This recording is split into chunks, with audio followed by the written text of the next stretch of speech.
जरा सोचिए, एक भागते दौड़ते हलचल भरे शहर के ठीक बीच में प्रकृति का एक ऐसा कोना हो सकता है जो जिंदगी से भरपूर हो। आज हम एक ऐसी ही जगह की कहानी जानेंगे, गुजरात के जूनागढ़ में नरसी मेहता झील की, जो शहरी जिंदगी के बीच एक छिपा हुआ खजाना है। तो हम बात कर रहे हैं गुजरात के जूनागढ़ शहर की। एक ऐसा शहर जो अपनी भीड़ भाड़ और कारोबारी गहमा गहमी के लिए जाना जाता है। गिरनार की पहाड़ियों के ठीक नीचे बसा ये शहर हमारी आज की कहानी का बैकड्रॉप है। अब सवाल ये उठता है कि एक ऐसे व्यस्त शहर में, जहां हर तरफ इमारतें हैं, गाड़ियां हैं और शोर है, वहां भला कोई बायोडाइवर्सिटी हॉटस्पॉट कहाँ मिलेगा? सुनने में शायद अजीब लगे, लेकिन जवाब सच में हैरान करने वाला है। तो मिलिए श्री नरसिंह मेहता झील से। ये सिर्फ एक तालाब नहीं है, ये शहर के दिल में धड़कता हुआ एक पूरा इकोसिस्टम है, एक बहुत ही जरूरी ताजे पानी का वेटलैंड। असल में इस तरह के शहरी वेटलैंड्स बायोडाइवर्सिटी के लिए किसी खजाने से कम नहीं होते। एक रिपोर्ट के मुताबिक ये जगहें पक्षियों के लिए एक पूरा पैकेज है। यहाँ उन्हें खाना मिलता है, रहने के लिए सुरक्षित जगह मिलती है और प्रजनन के लिए भी सही माहौल मिलता है। तो सवाल ये है कि ये झील आखिर कितनी विविध है। चलिए अब जरा नंबर्स पर नजर डालते हैं। यहाँ पर पक्षियों की 110, जी हाँ, 110 अलग अलग प्रजातियां दर्ज की गई हैं। एक छोटे से शहरी तालाब के हिसाब से ये आंकड़ा वाकई कमाल का है। और इस 110 के आंकड़े को जरा और बड़े पैमाने पर रखकर देखते हैं।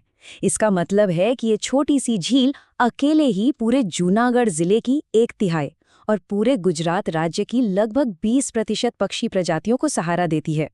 सोचिए जरा कितना बड़ा इम्पैक्ट है। तो चलिए अब मिलते हैं इस झील के कुछ पंखों वाले निवासियों से। देखते हैं कि यहाँ कौन कौन रहता है।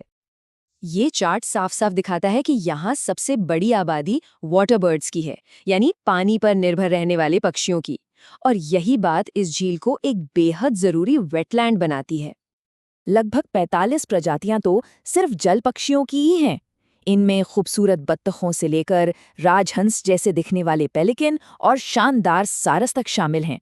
ये सब मिलकर इस जगह की रौनक बढ़ाते हैं। जैसे कि ये देखिए, ये है इंडियन स्पॉट बिल्ड डक और नॉर्दर्न शवलर्स।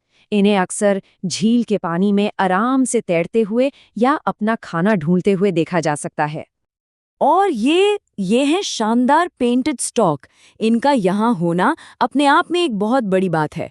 ये इस बात का सबूत है कि झील का पानी और इकोसिस्टम इतना स्वस्थ है कि वो इन बड़े पक्षियों को भी आकर्षित कर रहा है। अच्छा, अब बात करते हैं वेडर्स की। ये वो पक्षी हैं जो झील के किनारों पर कीचड़ और कम गहरे पानी में अपना भोजन तलाशते हैं। इनकी मौजूदगी बताती है कि झील के किनारे भी स्वस्थ हैं। जैसे कि ये ब्लैक विंग्ड स्टिल्ट और रेड वॉटर्ड लैपविंग। ये पक्षी ना पानी के लेवल में जरा से भी बदलाव को लेकर बहुत संवेदनशील होते हैं। इसीलिए इन्हें पर्यावरण के स्वास्थ्य का एक अच्छा इंडिकेटर माना जाता है। अब फूड चेन में थोड़ा और ऊपर चलते हैं और बात करते हैं रैप्टर्स की, यानी शिकारी पक्षियों की। किसी भी इकोसिस्टम का संतुलन बनाए रखने में इनका बहुत बड़ा रोल होता है। जब ब्राह्मणी काइट जैसे शिकारी पक्षी किसी जगह पर दिखते हैं तो ये एक बहुत ही अच्छा संकेत होता है। इसका सीधा मतलब है कि इस शहरी झील में एक पूरी और सेहतमंद फूड चेन मौजूद है, छोटे मोटे कीड़ों से लेकर इन बड़े शिकारियों तक। तो ये झील सिर्फ यहाँ के लोकल पक्षियों का घर ही नहीं है, ये तो एक जरूरी स्टॉपओवर भी है उन प्रवासी पक्षियों के लिए जो हजारों किलोमीटर दूर मध्य एशिया से उड़कर आते हैं। यहाँ रुककर वो अपनी लंबी यात्रा के लिए फिर से एनर्जी जुटाते हैं। लेकिन सवाल ये है कि इतनी सारी जानकारी, ये सारा डेटा आखिर आया कहाँ से? इसकी कहानी भी कम दिलचस्प नहीं है। इसका पूरा श्रेय जाता है सिटीजन साइंस को, मतलब जब आम लोग वैज्ञानिक रिसर्च में हिस्सा लेते हैं। ये सारा डेटा ई-बर्ड नाम के एक ग्लोबल प्लेटफॉर्म से आया है, जहां दुनिया भर के बर्ड वॉचर्स अपने देखे हुए पक्षियों की जानकारी दर्ज करते हैं। ये लोगों की ताकत का एक बेहतरीन उदाहरण है। और ये डेटा सिर्फ नंबर्स नहीं है, इसके पीछे हैं असली लोग।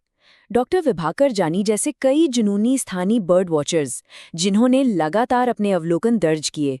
उनके इस जुनून और मेहनत के बिना ये सब जानना मुमकिन ही नहीं था। लेकिन कहानी में एक चिंता की बात भी है।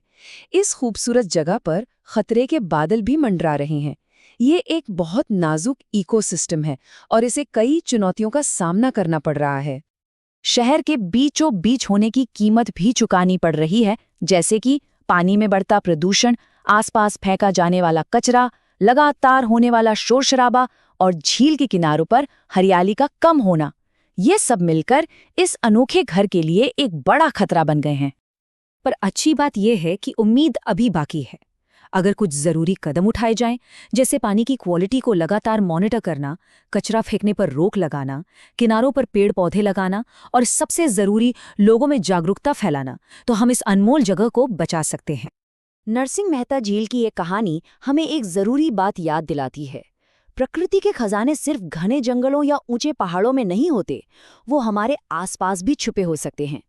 तो अगली बार जब भी अपने शहर में कहीं से गुजरें, तो जरा गौर से देखिएगा, क्या पता कौन सा छिपा हुआ नगीना नजर आ जाए।